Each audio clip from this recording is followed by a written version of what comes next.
오늘 말씀 제목이 같이 읽겠습니다. 시작. 사모하는 영혼에게 만족을 주시며.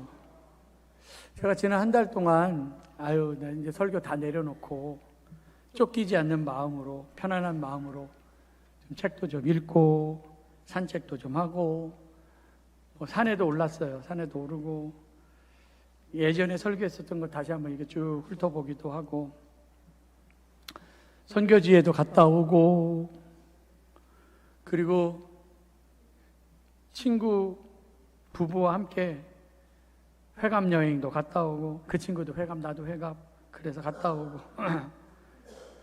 우리 집사람도 회감, 다 그래서 어쨌든 여러분들의 배려로 편안한 쉼의 시간을 가졌습니다. 다시 한번 감사를 드립니다. 감사합니다. 근데 제가 설교를 안 하려고 갔는데 설교를 안 한 게 아니라 했어요. 선교지에 갔는데 선교사님이 그냥 제발 좀 해달라고 막 그래갖고 안 하려고 그랬는데 막 토요일까지 막 얘기를 해서 토요일날 저녁 때 준비를 해갖고 설교도 하고, 또 지난주에는 친구 교회 갔는데 친구 교회 갔더니 오전 예배 드리고 갔더니 오후 예배 좀 설교 좀 해달라고. 그래갖고 안 한다고 그랬더니 막 해달라고 막 그래갖고 또 거기 가서도 했어요. 안 하려고 갔는데 한 달 만에 여러분들 앞에 섰습니다. 감개가 무량한데 기왕이면 설교 들을 때 제 인상 좀 피고 좀 들었으면 좋겠어요. 아니 얼굴 피고 들으면 얼마나 얼굴이 예뻐요. 그러니까 얼굴 피고 좀 잘 들으시기 바랍니다. 아셨죠? 네.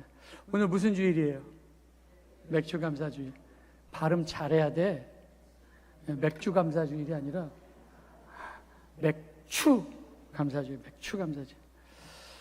우리가 작년에 맥주 감사절기 때, 맥주 감사절부터 추수 감사절기 때 100일 동안 감사 노트 쓰기를 했죠. 기억나시죠? 감사 노트. 그래서 사실 우리가 감사할 일을 찾아내야지 감사할 일이 있는 거지.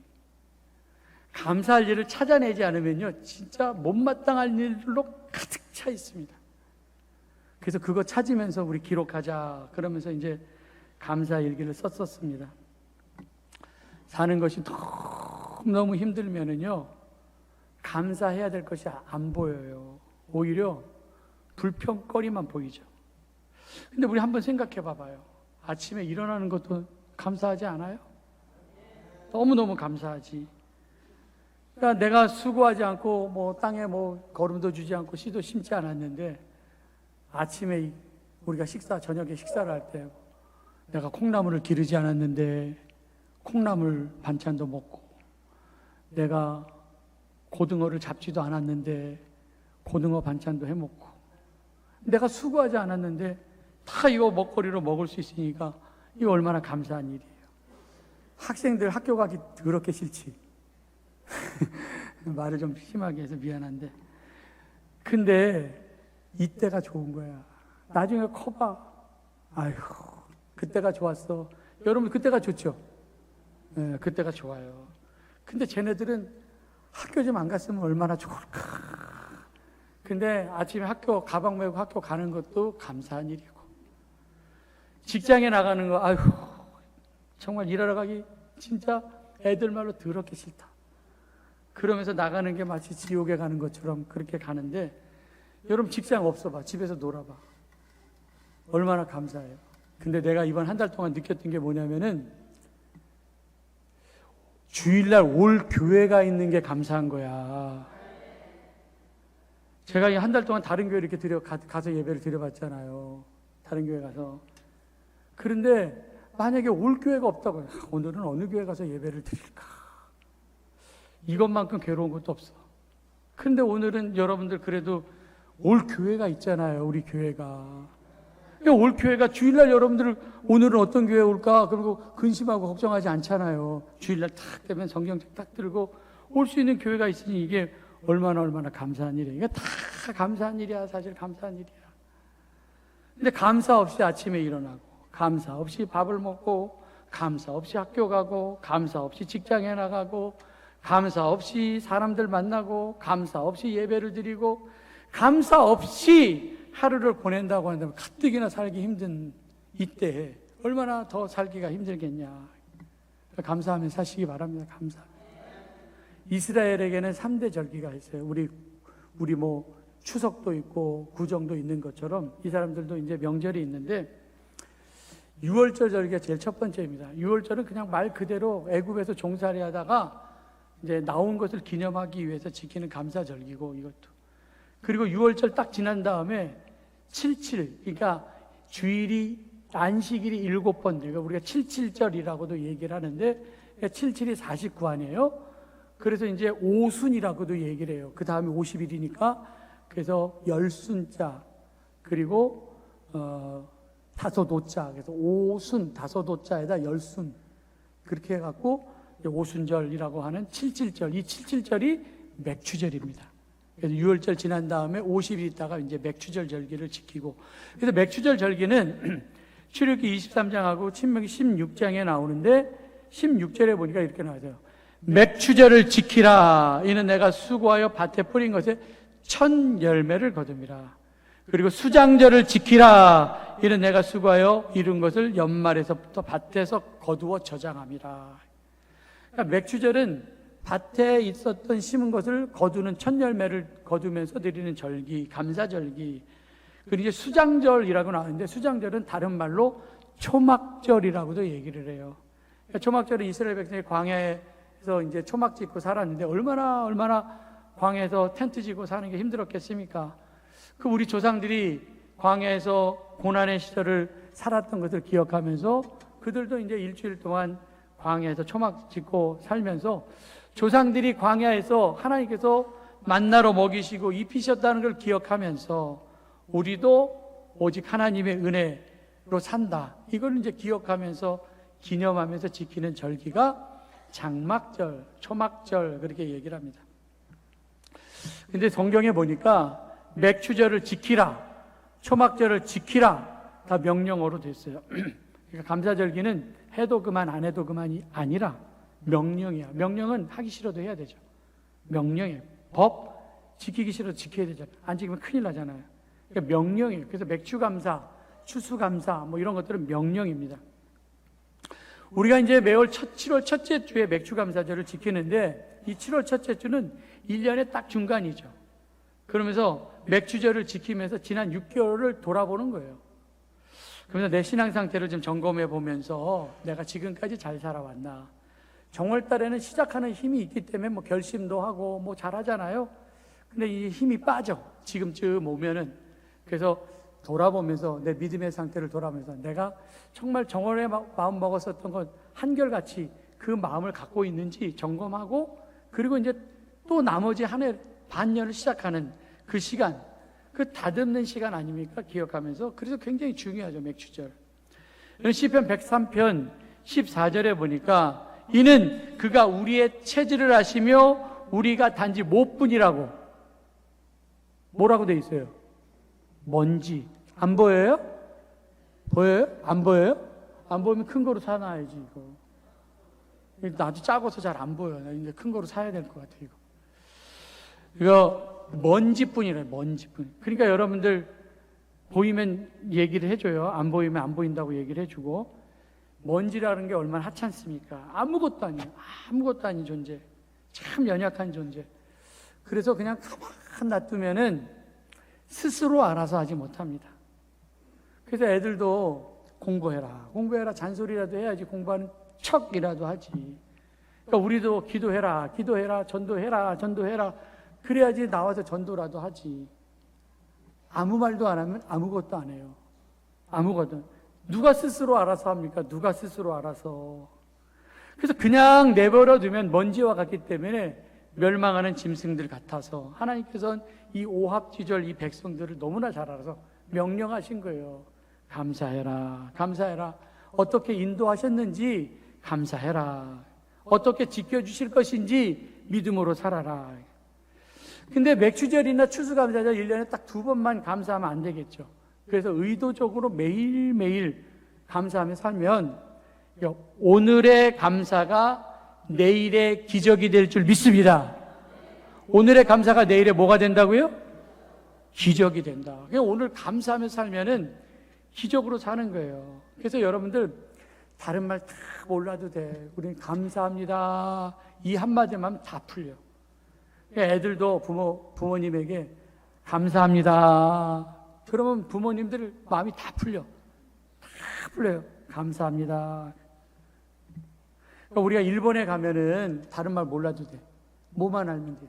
아리가또 고자이마스. 요거만 하면 돼. 다른 말 모르고. 필리핀에 가면 모르죠? 살라마포. 살라마포. 만약에 가면은 내가 가르쳐 줄게. 그리고 이제 베트남에 요즘에 많이 가는데 베트남에 가면은 까먼 이러면 돼. 까먼. 쉽죠? 까먼 이러면 돼. 그거만 해도 사람을 기쁘게 해줄 수 있다. 그러니까 밥 먹고 나면은 식사 나올 때 감사합니다. 차를 타고 내릴 때 기사분한테 감사합니다. 그거 얼마나 좋습니까? 영어로는 땡큐야. 이 땡큐가 think하고 어원이 같아요. 감사는 그래서 생각할 줄 아는 사람만 감사가 하죠. 은혜를 생각할 줄 아는 사람. 그래서 시편을 이렇게 쭉 읽어보면 내가 기억한다 이런 말씀들이 많이 나와요. 너무 쉽게 잊어먹기 때문에. 잊어먹기 때문에 불평하고 원망하는 거 아닙니까? 그래서 하나님께서 잊어먹을까 봐 매년 감사하라. 이거 매년 지켜라. 매년 지켜라. 그러니까 좋은 습관을 가지라고 우리에게 이거 반복적으로 매년 감사절기를 지키라고 얘기한 거 아닙니까?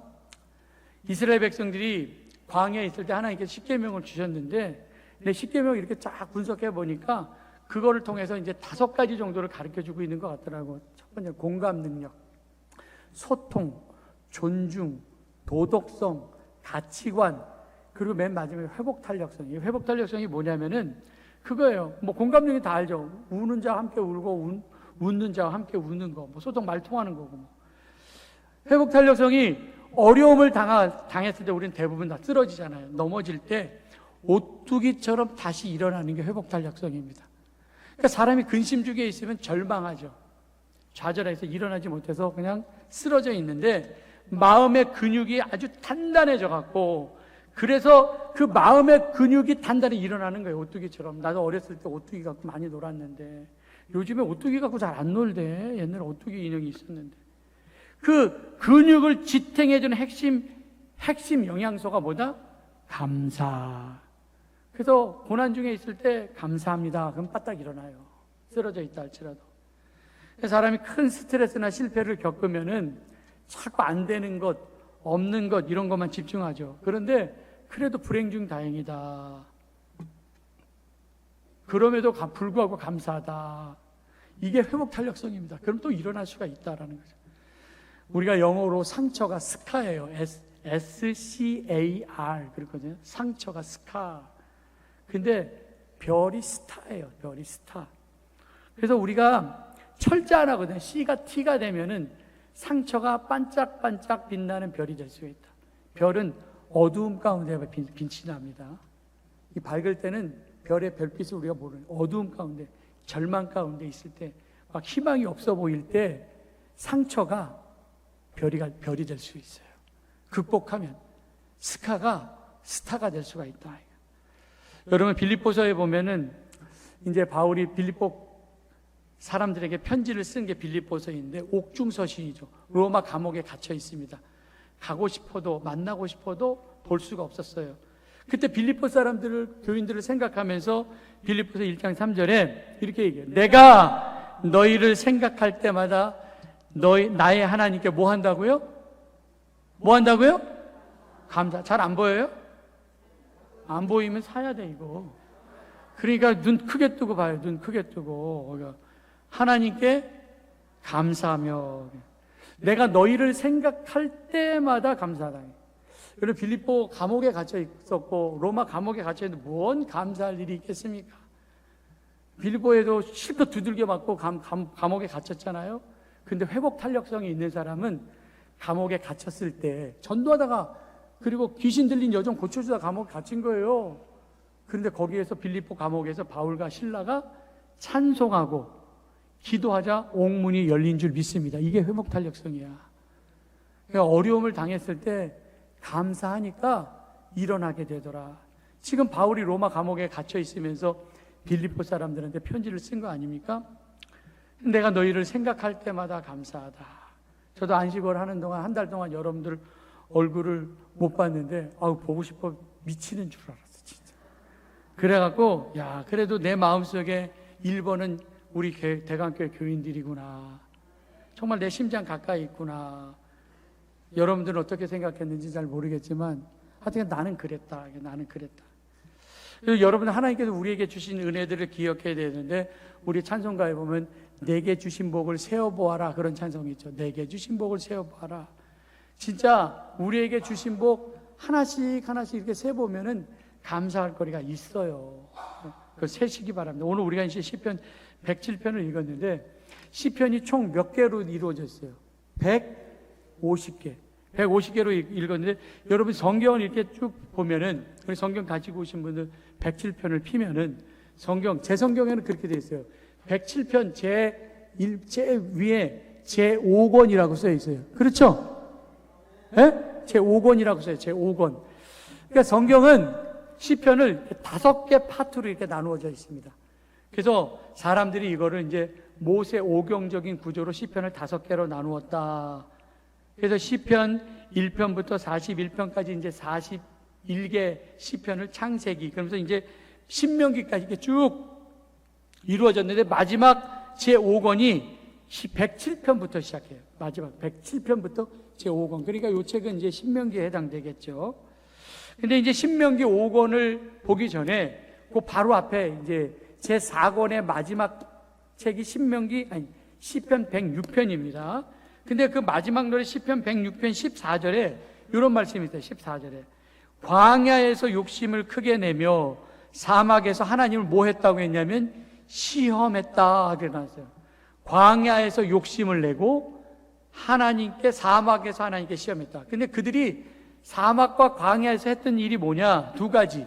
욕심낸 거 그리고 하나님을 시험한 거. 참 하나님을 시험한 건 겁대가리가 상실된 거예요. 어떻게 하나님을 시험해? 하나님을 어떻게 좌지우지합니까? 근데 한 사람이 만약에 광야에서는 진짜 나누어 먹어야 살 수가 있는 곳인데 거기에서 만약에 욕심을 내면 다 죽습니다. 만약에 다 죽어요. 욕심 내면. 근데 광야뿐만 아니라 에덴 동산도 마찬가지야. 하나님께서 에덴 동산을 줬는데 에덴 동산은 사람이 사는데 필요한 모든 것들이 완벽하게 채워진 곳입니다. 그래서 하와 아담이 살 때 불편함이 없었어요. 근데 거기 잘 살았어요? 아니에요. 사탄이 유혹하자 선악과를 먹고, 이거 욕심이에요. 욕심. 내 것 아닌데 먹지 말라고 했는데 내 것 아닌데 그거 먹으면 그 남이 거 빼앗는 거 아닙니까? 욕심. 하나님처럼 된다라고 얘기한 그 욕심 때문에 그거 먹고 그들이 거기에서 잘 됐습니까? 아니요. 이거 하나님 시험한 거예요. 진짜 죽는지 안 죽는지. 그래서 결국에는 에덴 동산에 쫓겨났다. 그러니까 내가 살고 있는 곳이 사막이든 광야이든 그리고 먹을 것이 넉넉한 에덴 동산이든 사는 곳이 문제가 아니라 욕심이 문제다. 욕심 문제. 여러분 황금알을 낳는 거위 이야기 알죠? 어떤 사람이 거위가 한 마리가 있는데 이 거위가 뭐를 낳아요? 매일매일 황금알을 낳는 거. 황금알 얼마나 신나겠습니까? 아침에 일어나면 황금알이 하나 뚝 떨어져 있고 또 아침에 일어나 황금알이. 그래갖고 그거 팔아갖고 생활 형편이 좀 나아졌거든요. 그러면 거기에 만족해야 되는데 이 사람이 마음속에 욕심이 생겨갖고 이 배가르면 얼마나 많은 황금이 있을까? 근데 이 사람 우리가 지금 어리석다고 그러면서 비웃죠? 우리도 똑같아. 우리도 배가를걸? 똑같이? 결국엔 배갈라갖고 그 다음날 보니까 아무것도 없었어. 그냥 뭐 내장만 있었지. 이게 시험하는 거예요. 이게 시험하는 거. 이게 상황 판단이 안 돼요. 욕심이 생기면은. 욕심이 사람을 망하게 한 겁니다. 그래서 사람이 욕심에 빠지지 않는 길은 감사하는 길. 그래서 아침에 만나를 놓고도 감사하고 일용할 데일리 브레드로 일용할 양식을 놓고도 감사하고. 근데 그들이 광야에서 욕심 부리어서 하나님을 시험했다라는 거 아닙니까? 그럼 주신 복을 누리지 못해요. 그래서 그 뒷절 시편 106편 15절에 보니까 그러므로 여호와께서 그들이 요구한 것을 그들에게 주셨을지라도 그들의 영혼이 어떻게 됐다고 했어요? 쇠약해졌다. 이거 산다고 하니까 말 잘하네. 헌금하라 그럴까 봐 그냥. 여러분들, 요구한 것을 줬어요. 고기 먹고 싶어요. 그래서 고기를 줬더니 근데 오히려 그거 먹고 영혼이 쇠약해졌다. 세상적인 관점으로 보면은 야, 이거 요구한 거 응답받았으니까 이거 축복이다. 손에 쥐어졌으니까. 근데 오히려 영혼이 쇠약해졌다. 이게 더 욕심이에요. 욕심. 심판을 받았죠. 그래갖고 그들이 결국에는 광에서 다 죽은 거 아닙니까? 욕심 때문에 하나님께서 주신 복들을 누리지 못하고 감사하지 않으니까 응답이 잔인한 저주가 되었다. 참 슬픈 일이죠. 그래서 광에서 다 죽었어요. 약속의 땅 들어가지 못하고. 근데 시편 106편은 감사로 시작합니다. 시편 106편 1절에 보니까 할렐루야 여호와께 감사하라. 그는 선하시며 그 인자하심이 영원합니다. 그리고 48절 맨 마지막 절은 이렇게 해서 아멘 할지어다 할렐루야. 감사로 시작해서 찬양으로 끝나고 있다. 그러니까 우리 인생도 과정 중에 좀 힘들고 어려운 광야 같은 길을 걸어갈 때가 있다 할지라도 감사로 시작해서 찬양으로 끝내야, 그래야 인생이 정말 잘 되는 인생이 될 줄 믿습니다. 오늘 우리가 시편 107편을 우리 서석수 권사님 1절부터 9절까지 읽었는데, 원래는 시편 107편이 몇 절까지 되어 있냐면 이렇게 성경을 이렇게 보면은 43절까지 되어 있어요. 시편 107편이 43절까지 되어 있습니다. 1절은 어떻게 시작하냐면은 여호와께 감사하라. 이렇게 감사로 시작해요. 그리고 시편 107편이 4개로 나누어져 있는데, 몇 개로? 4개로 나누어져 있는데, 4개로 나눈 게 후렴구가 4개가 있어요. 그거를 통해서 우리 찬송가 부를 때도 1절, 2절 부르면서 후렴구로 절을 나누잖아요. 그게 8절, 15절, 21절, 31절. 성경 갖고 있는 사람은 일단 8절을 보면은 8절 이렇게 나와 있어요. 여호와의 인자하심과 인생에 행하신 기적으로 말미암아 그는 찬송할지어다. 이렇게 되어 있어요. 이렇게 나와 있고, 그 다음에 21절, 이것도 후렴구입니다. 여호와 인자하신과 인생에 행하신 기적으로 말미암아 그를 찬송할. 똑같죠? 이게 후렴구로 나와 있어요. 이게 이제 4개가 나와 있어요. 그래서 장면이 4개 장면으로 쪼개져서 나누어지는데, 첫 번째 장면이 4절, 5절. 여러분 너무 걱정하지 말아요. 시간대로 끝내드릴 테니까. 첫 번째 장면 4절, 5절. 그들이 광야 사막길에서 방황하며 거주할 성읍을 찾지 못하고 줄이고 목이 말라 그들의 영혼이 그들 안에서 피곤하였다. 배경이 뭐예요? 사막과 광야. 사막과 광야는 절망의 땅입니다. 아무도 사람이 살 수 없어요. 그런데 여기에서 해야 될 것, 우리가 이제 이 절망적인 상황 가운데 우리의 입에서 불평이 나오고 원망이 나오잖아요. 근데 그러지 말라라는 거예요. 6절, 7절에 보니까 이에 그들이 근심 중에 여호와께 부르짖으며 기도하라는 거지. 그들이 고통에서 건지시고 또 바른 길로 인도해서 여기 거주할 성읍에 이르게 하셨다. 그러니까 사막의 자리, 고난의 자리, 고통의 자리에서 고통 가운데 있을 때 주여 우리를 구해 주십시오 부르짖어 기도하니까 그 나그네들에게 뭘 주셨다고 그랬어요? 거주할 성읍. 뭘 주셨다고 그랬어요? 거주할 성읍. 광야와 사막은 집이 없는 곳이잖아요. 텐트 치고 살아야 되는데 복이 아니잖아요. 절망적인 상황. 부르짖어 기도하니까 집이 생겼다. 이 말씀 아닙니까? 근데 이제 그리고 나서 이제 8절 후렴이에요. 여호와 인자하심과 인생에 가지 기적으로 그를 찬송할지어다. 근데 개역개정에는 찬송할지어다 이렇게 나와 있는데, 표준세 번역에 보니까 8절 표준세 번역 주님의 인자하심을 감사하여라. 감사하여라. 사람들에게 베푸신 주님의 놀라운 구원을 감사하여라. 감사 이거는. 두 번째 장면이죠. 두 번째 장면 10절. 사람이 흑암과 사막의 그늘에 앉으며 곤고와 쇠사슬에 매임은. 두 번째니까 흑암과 사망의 그늘이에요. 여기도 사막과 광야와 똑같은 자리야. 절망의 자리, 어둡게 쇠사슬에 묶여 있었습니다. 왜 그들이 고난 가운데 있었냐? 11절에 보니까 하나님의 말씀을 거역하고 지존자의 뜻을 뭐 했다고 그랬어요? 멸시했다고 그랬어요. 거역하고 멸시해서 그들이 어떻게 됐어요? 어둠 가운데 있었다. 그래서 그들이 또 하나님께 부르짖자 12절에 보니까 고통을 허락하신 이유가 나오는데 12절에 보니까 그들의 마음을 낮추셨으니, 고역을 주어서 낮추셨으니 엎드려져도 돕는 자가 없다. 비참한 처지가 된 거예요. 엎드려져도 돕는 자가 없는 거예요. 그때 하나님께서 그들을 겸손하게 부르짖게 하시자 14절 흑암과 사망의 그늘에서 인도하셔서 그리고 그들의 얽매인 줄을 끊으셨다, 이렇게 말씀하고 있습니다. 그러니까 흑암과 가망에서 건져내시고 이거 얽매였던 거 다 끊으셨다, 자유케 되었다. 그러면서 후렴구가 15절에 나오죠. 감사하여라. 사람에게 베푸신 놀라운 은혜를 감사하여라. 이렇게 감사합니다. 두 번째 장면이 끝나고 세 번째 장면 18절입니다. 18절. 모든 음식물을 싫어하게 되어 사망의 문에 이르게 했다. 너무 몸이 아픈 질병의 상황입니다. 절망적인 상황입니다. 사람이 아파 보면은요, 정말 절망 가운데 빠지게 되어 있어요. 원망하죠. 근데 그때 원망이 아니라 하나님께 부르짖어 기도하니까 어떻게 됐냐? 20절. 그가 하나님께서 그의 말씀을 보내어 그들을 어떻게 했다고요? 고치시고 위험한 지경에서 건지셨다. 그러니까 부르짖어 기도하니까 하나님께서 고쳐주시고 건지셨다. 그래서 또 하나님께 감사하죠. 시편 121절 후렴이에요. 감사하여라. 놀라우신 구원을 감사하여라. 이게 세 번째 장면이 끝나고 마지막 네 번째 장면 23절 32절까지인데 망망대해예요.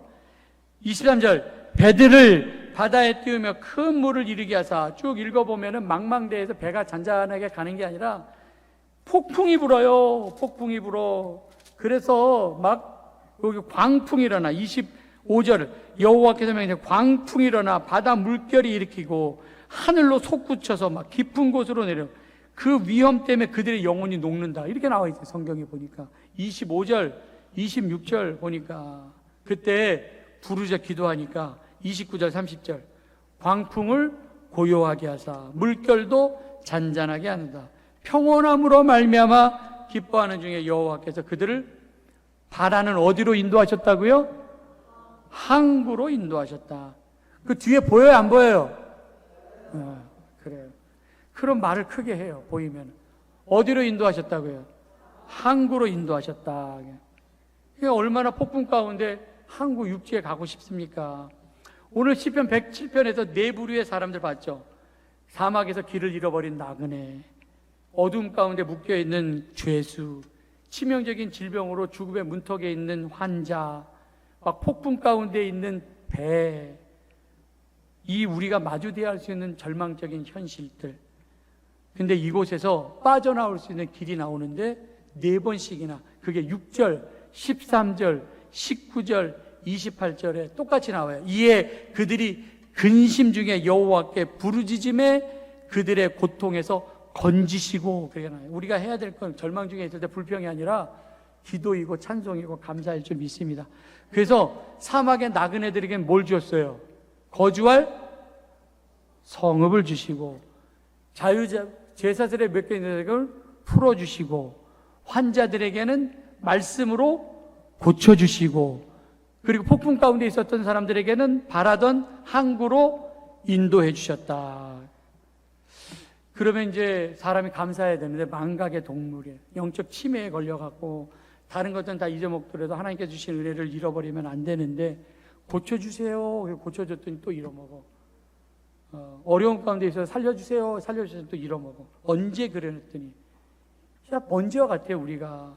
그래서 감사는 저절로 나오는 감정이 아니라 의지적인 결단이에요. 의지해야 돼. 의지력을 가지고 내가 감사해야지. 그래 감사하는 거지. 저절로 나오는 게 아니에요. 그래서 우리가 시편 107편을 읽으면서 이런 절망적인 상황 가운데 우리가 해야 될 건 부르짖어 기도하자. 시편 136편도 읽어보면은요, 26절까지 있는데 그냥 여호와께 감사하라 26번이나 반복되고, 26절까지 있는데 26번이나 반복되고 있다면 매 절마다 여호와께 감사하라, 낮을 주관하신 하나님께 감사하라, 밤을 주관하신 하나님께 감사하라, 뭐 홍해를 잔잔케 하신 이에게 감사하라, 뭐 이게 쭉 이렇게 나와 있어요. 우리가 지금 고난이 있더라도, 아픔이 있더라도, 질병이 있더라도, 절망이 있다 할지라도 끝이 잘 될 것이라고 하는 믿음으로 사시길 바랍니다. 그 믿음 가지고 있는 사람은 오뚜기처럼 일어나요. 왜? 영적인 근육이 있어. 웨이트 트레이닝을 잘 해야 돼요. 우리 인생은 흔히 뭐라고 얘기하냐면 쓰다, 그렇게 얘기해요. 들어보셨죠? 인생은 참 쓰다. 영어로 쓰다가 비터야. B-I-T-T-E-R. 비터인데, 우리가 하나님의 선하심과 인자하심을 믿는 사람들에게는 비터가 아니라 베터. I가 E가 돼. 베터는 뭐예요? 굿, 베터, 베스트 그러잖아요. 그러니까 베터, 더 나은 길로 변화시켜 주실 것을 믿습니다. 그러니까 비터 인생이 되면 안 되고, 감사하는 사람들에게 인생이 쓴 것이 아니라 인생이 달아요. 좋은 것으로 채워주신 하나님. 우리 찬송가 304장에 보니까 하늘을 두루마리 삼고 바다를 먹물 삼아도 다 한없는 하나님의 사랑 기록할 수 없다. 그 찬양 우리 아까 부르지 않았습니까? 이 찬양이 우리 입에서 고백되어지기를 바랍니다. 정말 하늘을 두루마리 삼아도 하나님의 은혜를, 바다를 먹물 삼아도 하나님의 은혜를 기록할 수 없다. 이 넉넉한 마음이 필요해요. 그래서 넉넉한 마음, 얼굴도 달라지죠. 하나님께 헌금을 드리는 것도 더 드려도 늘 부족함을, 인색함이 없어야 돼. 사람이 스쿠리지처럼 살면 안 되고, 그래야 여유가 있어야지, 마음속에도. 그래야지 감사할 거 아닙니까? 우리 하나님의 공급하십니다. 하나님께서 나를 굶어주시긴 하겠어. 저 공중에 나는 새도 드레핀 백합화도 먹이시는데 무엇을 입을까, 어떻게 살까, 우리 생존에 대한 두려움을 우리가 살고 있지 않습니까? 근데 그날의 괴로움은 그날의 족하다. 그러니까 우리가 욕심만 부리지 않는다고 한다면 하나님께서 공중에 새 드레핀 백합화를 입히시고 먹이시는 것처럼 우리도 입히시고 먹여주실 줄 믿습니다. 그래서 우리가 그의 나라와 그의 의를 구하는 자에게는 그 모든 것을 뭐 해주신다고요? 더해 주신다고 그랬잖아. 더해 주신다고. 내 삶이 복이 머무르는 인생이 되기 위해서는 원망은 딱 지나가요. 원망을 하면은 그냥 저주가 머물러요. 근데 감사하면은 복이 머무른다니까. 감사하다 머무르는 인생이 돼야지 복이 머무르는 인생. 오늘 말씀의 결론입니다. 우리가 하나님께 감사하라. 시편 107편에 인생의 4가지 기가 막힐 수렁, 사막의 길, 쇠사슬에 묶인 죄수, 몸이 아파서 죽어가는 환자들, 폭풍 가운데 있는 선원들, 극심한 갈등, 극심한 갈급함, 극심한 주림, 극심한 절망 가운데 있었던 사람들. 이런 사람들에게 필요한 게 뭡니까? 사막에는 물이 필요하고, 거주할 성읍이 필요하고, 환자에겐 치료가 필요하고, 망망대해에 있었던 사람들에게는 안전하게 거할 항구가 필요하잖아요. 근데 부르짖어 기도할 때 하나님께서 그 영혼을 만족해 하셨다는 거예요. 그래서 오늘 제목이 시편 107편 9절, 오늘 제목입니다. 그가 사모하는 영혼에게 뭘 주신다고요? 만족을 주시며 줄인 영혼에게 좋은 것으로 채워주심이로다. 그러니까 하나님께서 우리가 사막에 물 줄 때 단지 그냥 마실 물 하나만 주시는 게 아니라 사막에 강을 만들어 주시는 분이에요. 마음대로 마셔, 마음대로 마셔. 우리가 육적으로 영적으로 그냥 줄여 있을 때 대충 허기만 채워주시는 분이 아니라 그냥 원수의 앞에서 그냥 잔치상을 베풀어 주신 하나님이에요. 완전하게 자유케 하시는 하나님, 완전하게 고쳐주시는 하나님, 완전하게 좋은 것으로 채워주시는 하나님. 그냥 단순하게 그냥 집 하나가 아니라 거주할 성읍을 예비해 주신 완전한 만족을 주시는 분이시다. 우리가 약해 있을 때, 줄여 있을 때 사모하고 부르짖기만 하면 우리의 인생이 비터 인생에서 베터 인생이 될 줄 믿습니다. 그래서 우리는 오늘 말씀을 듣고 여기 나갈 때 딱 2가지 결단만 하고 나갔으면 좋겠어요. 딱 2가지 결단. 첫 번째, 내 영혼의 주림을 가지고 세상이 아니라 하나님 앞으로 나가자. 부르짖어 기도하자. 내 인생의 힘으로 내 풍랑을 어떻게 막아? 그 풍랑을 자연재해 앞에서 내가 애쓰면서 힘 빼지 말고 누구 앞에 나가자? 하나님 앞에 나가자. 절망하지 말고 낫게 해주시고 원하는 항구로 인도해 주시고 우리의 영혼의 유일한 만족자 되신 하나님께 나가 부르짖어 기도하시기 바랍니다. 아낌없이 좋은 것을 채워주실 줄 믿습니다. 하나님 앞으로 나가자. 이게 2번째, 은혜를 절대로 잃어버리면 안 된다. 망각하지 말자. 우리는 망각의 동물이기 때문에 이제 받은 은혜를 딱 받으면 또 잃어버려요. 성읍에 정착하고 자유를 얻게 되고 뭐 고침받고 바라는 항구에 들어가고 금방 잃어버리고 만족감이 없어 또 불평의 자리로 들어가고. 그런데 이제 우리는 감사의 닻을 내려야 돼. 흔들리지 않도록 다 내려갖고 흔들리지 말아야 된다. 그래서 오늘 마지막 장 이거 43절 요거 다 함께 읽어보고 오늘 말씀 마치겠는데 43절 다 같이 읽겠습니다. 시작. 지혜 있는 자들은 이러한 일들을 지켜보고 여호와의 인자하심을 깨달으리로다. 지혜롭게 살아야죠. 베풀으신 은혜를 깨닫기를 바랍니다. 인생의 사계절 속에서 날마다 좋은 것만 있는 건 아니에요. 어려움도 있어요. 그런데 하나님께서 곧 채워주실 것이다.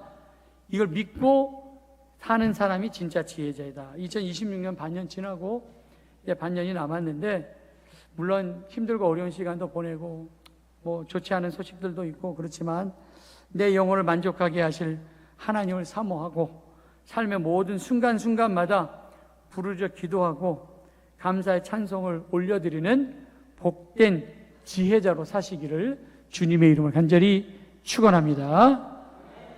기도하겠습니다. 사랑과 은혜가 많으신 아버지 하나님 감사합니다. 하나님의 귀한 은혜와 사랑 가운데 오늘도 우리를 불러주시고 또 이렇게 함께 예배드리게 하심을 감사를 드립니다. 우리의 입술에서 불평과 원망이 아니라 하나님께 부르짖어 기도하고 감사와 찬송을 올려드려 복된 지혜자들이 되어서 그 우리에게 주신 복이 우리의 삶 가운데 날마다 머물게 하여 주시옵소서.